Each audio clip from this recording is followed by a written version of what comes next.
Let me get back on to the terrible situation facing the Australian Jewish community now and catch up again with Alex Rivchin, the Executive Council of Australian Jewry. He's the co-chief executive there, joining me live from Sydney. Alex, you must be in despair about the way the relations between these two governments, these two great nations, have now broken down. We've always treasured the very close relations between the two countries, and I think it operates on a very deep level, on a people-to-people, on a very human level.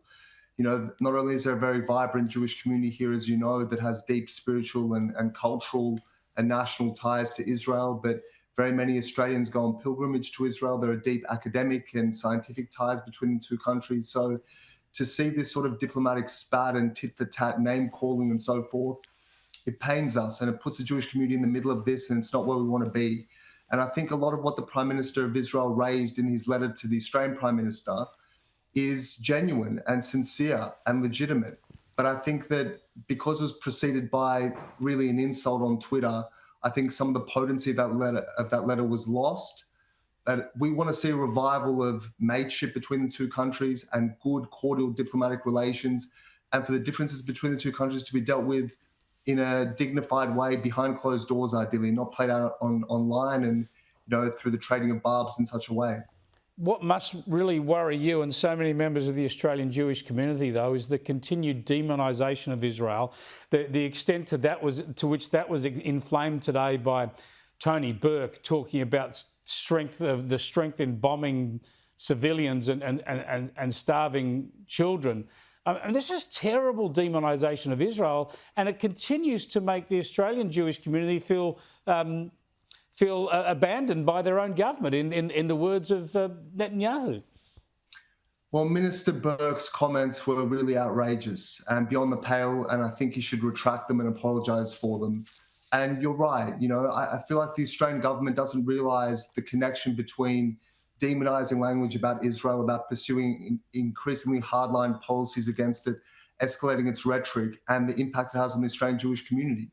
When you have Israel demonised and accused of everything under the sun, as has been happening for nearly 2 years now, and the Australian government won't stand up to it and in fact exacerbates the problem, inevitably the extremes of society will start targeting the Australian Jewish community because they draw a clear association between the two. And that's something that our government has really failed to understand. So I hope going forward they will comprehend that what they say about Israel not only hurts us on a personal level, but it endangers us. I think that's something they need to come to terms with quickly. Do you know of Australian Jewish families who have either relocated to Israel or to the United States because of how uncomfortable they feel in Australia? Well, particularly in the last few months, I've been getting a lot of calls from members of the community who have deep roots in this country, who are proud Australians, who've been asking me some very difficult questions and doing so with no hysteria, with perfect calmness about when will be the time to leave, what measures they should take to relocate if need be. The Jewish people carry with them a long history and a painful history, and they understand how quickly the tide can turn, how quickly governments can turn against the Jewish population, the power of the mob to attack communities and rip societies apart. And the Jewish community is apprehensive, they're worried, and they're kind of peeking over their shoulder and across the shores as well, and wondering what the next move might be.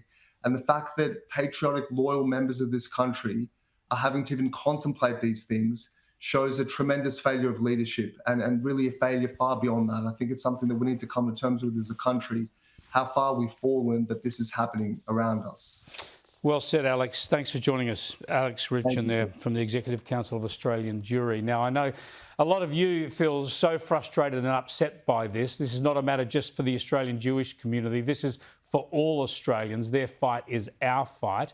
Now, many of you sent us messages under the email kennyreport@skynews.com.au. That's kennyreport@skynews.com.au. I've shared with you a lot of those messages. We'll continue to share some of those, but I want to do some more in this space as well, because there has to be a way for non-Jewish Australians to speak up on these issues and let our government know that this is not good enough. We cannot have a whole section of this country demonised in this dangerous way.